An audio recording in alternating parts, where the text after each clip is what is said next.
జూదం అంటే ఏంటంటే వాళ్ళు వెనకట ఏం చేద్దురు ఇప్పుడు మీకు తెలుసు కదా. ఈ వీళ్ళు పాండవులు కౌరవులు ఆడిండ్రు కదా. ఇట్లా గలగలగల అని ఇట్లా వేసుడు పాచికలేసుడు. పాచికలేస్తే వీళ్ళు అనుకున్న సంఖ్య. ఈయన ఇప్పుడు నలుడు రెండు అన్నాడు అనుకో, అక్కడ రెండు పడకుంటే ఈయన ఏదైనా పందెం కాస్తే అది వాళ్ళకి ఎదుటి వాళ్ళకి వెళ్ళిపోతుంది. ఒకవేళ రెండు అన్నప్పుడు రెండే పడ్డది అనుకో, ఈయన పందెం కాసింది కాకుండా ఎదుటి వాళ్ళది కూడా వీళ్ళకే వచ్చేటట్టు పందెం అన్నట్టు అది వాళ్ళది. జూదం, దాన్ని జూదం అంటారు. అనంగానే ఆయనకి నలుడు కూడా ఎందుకంటే కలి ప్రవేశించిండు. అంతకుముందు ఆయనకు జూదం అంటేనే తెలియదు. ఏవిడి షష్టలు ఆయన దగ్గర మంచిగా రాజ్య పరిపాలన, హాయిగా తల్లిదండ్రులు పిల్లలు భార్య హాయిగా ఉంటున్నాడు. కానీ కలి ప్రవేశం అయిండు కాబట్టి ఆయన పరిపరి విధాల చెడు లక్షణాలే వస్తాయి అన్నట్టు. సరే అని చెప్పి ఆయనతో జూదానికి ఒప్పుకున్నాడట. భార్య చెప్తానే ఉన్నాడు దమయంతి, వద్దండి వద్దు, ఈ జూదం వద్దు, నాకేదో కొంచెం అంటే అంతకన్నా ముందు రోజే ఈయన వేటకు పోయినప్పుడు పగలు కాసేపు విశ్రమిద్దామన్నప్పుడు నలునికి కల వచ్చిందట. ఏమని కల వచ్చిందంటే ఆయన నలుడు రాజ్యం వదిలిపోయినట్టు, భార్య దూరమైనట్టు, పిల్లలు దూరమైనట్టు, ఉమ్, రాజ్యంలో రాజ్యానికే దూరమైనట్టు, పిల్లలకు అందరికీ ఎంత ఇక ఆయనకు ఒక రకమైన కల వచ్చిందట, విచిత్రమైన కల వచ్చిందట. లేచి భార్యకి చెప్పిండట ఇట్లా అయిందంటే, మళ్ళీ లాస్ట్కి అందరు కలుసుకున్నట్టు కూడా వచ్చిందట. ఈమె భార్య ఏమన్నదట, అంత చెడు కళ వచ్చినా మళ్ళీ చివరికి కలిసినట్టే వచ్చింది కదా, మీరేం బాధపడకండి, అంత మంచి జరుగుతుంది మనకు, మీరేం ఆలోచన చేయకుండా అని చెప్పిందట. కానీ ఆమెకు మనసులో ఉన్నది, కళ వచ్చింది, కళ వచ్చిన 2-3 రోజులకే ఈయన జూదానికి ఆడదామని అనుకుంటున్నాడు, ఇది ఏదో జరగబోతుంది ఇక్కడ, ఏదో చెడు జరగబోతుందని ఏం చేసిందట, ఆమెకు నమ్మకంగా ఉంటారు కదా, ఈ రాణులకు నమ్మకంగా ఉన్న వాళ్ళని పిలిచి తన పిల్లలు కొడుకు బిడ్డను తన తల్లిగారింటికి పంపించిందట. విదర్భ దేశానికి పంపించేసిందట ఇద్దరిని, కొడుకును బిడ్డను ఎందుకంటే పిల్లలు కదా వాళ్ళు, ఏం కష్టం వచ్చినా కూడా పెద్దవాళ్ళు తట్టుకోగలుగుతారు కానీ పిల్లలు తట్టుకోలేరు కదా. అందుకని చెప్పి పిల్లలను వాళ్ళుగా మంచుకుంటారని చెప్పి విదర్భ రాజ్యంలో మా అమ్మ నాన్నకు ఇచ్చిరండి అని చెప్పి నమ్మకస్తులకు తోటి పంపించేసిందట. ఇక ఈయన జూదం మొదలుపెట్టిండు. జూదం మొదలుపెట్టిండు. ఫస్ట్ ఏం చేస్తారు వాళ్ళు జూదంలా, చిన్నగానే మొదలవుతుంది. పై పంచ, లేకపోతే చేతికున్న కంకణము, మెడలున్న హారాలు, పక్కకున్న ఏమన్నా ఉంటాయి కదా చిన్న చిన్నగా సింహాసనాలు అంటే ఇవంటే ఏవేవో ఏవేవో చిన్న చిన్న వాటితోటి స్టార్ట్ అవుతుంది జూదం. అట్లా పోయి పోయి పోయి పోయి లాస్ట్కు మొత్తం ఎక్కడ చూడు నలుడు వేసింది వస్తూనే లేదట. నలుడు చెప్పిన సంఖ్య మొత్తం జూదం అయిపోయే వరకు కూడా నలుడు చెప్పిన సంఖ్యనే రాలేదు. ఆ ఎదుటైన పుష్కరుడు చెప్పిందే వస్తున్నది. ఏది పెట్టినా కూడా పుష్కరునికే పోతున్నది.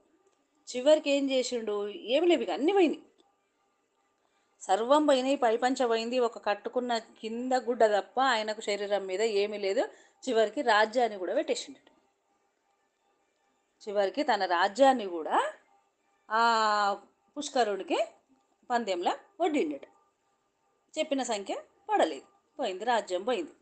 కాకపోతే అదృష్టం ఏంటంటే ధర్మరాజు భార్యను ద్రౌపదిని పెట్టిండు. ఈ నలుడు ఏం చేసిండు, భార్యను పెట్టలేదు అక్కడ. కష్టం వచ్చినా సుఖం వచ్చినా భార్యాభర్తలు ఒక దగ్గరనే ఉండొచ్చు అన్న ఉద్దేశంతో ఆయన భార్య దాకా పోలేదు, రాజ్యం దాకా పోయింది. ఆయన మొత్తం ఓడిపోయాడు. ఓడిపోగానే అప్పుడు ఏం చేయాలి, రాజ్యంలో నుంచి వెళ్ళిపోవాలి. రాజ్యంలో నుంచి వెళ్ళిపోవాలి. అక్కడ జూదం వాళ్ళు ఎదుటి వాళ్ళు అన్నా అనకున్నా అతను చేయవలసిన ధర్మత అదంతే.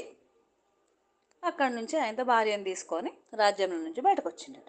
రాజ్య ప్రజలందరూ ఏడుస్తుండట, అయ్యో రాజా నీకు ఎంత గతి వచ్చే, నువ్వు ఇట్లాంటి ఆట ఎందుకు ఆడినావు, ఇంత పని అయిపోయాయని చెప్పి వాళ్ళంతా బాధపడుతుండట.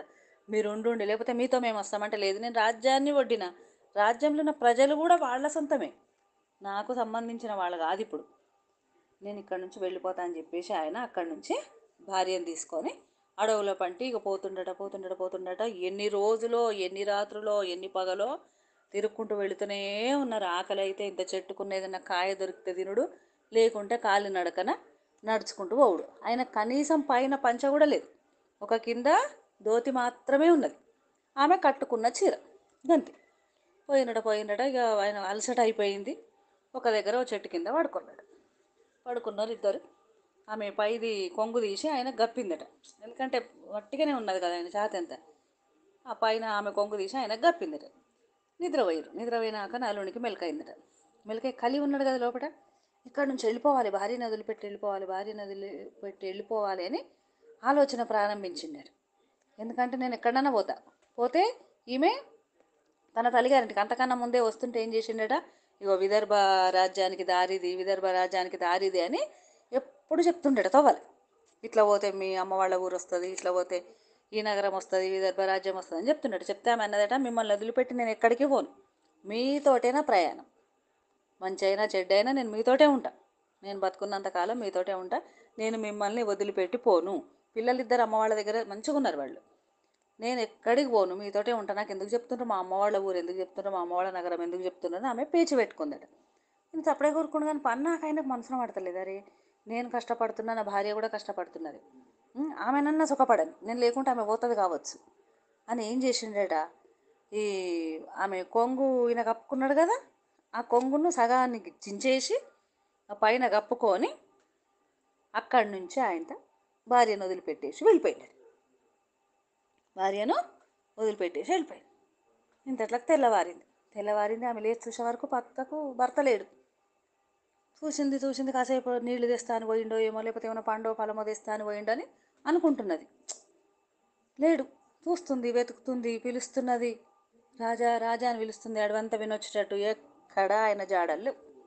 నలుడు ఏం చేసిండు, భార్యను వదిలిపెట్టిండు. ఆ పైన ఉత్తరేయం ఆమెది కొంగు కప్పుకున్నాడు, కింద ఒక పంచి ఉన్నది. అక్కడి నుంచి బయలుదేరి పోతున్నాడు. కొంత దూరం పోయిన తర్వాత హంసలు తిరుగుతున్నాయట. ఒక రెండు హంసలు, ఒక రెండో మూడో హంసలు తిరుగుతున్నాయట. తిరుగుతుంటే ఆయన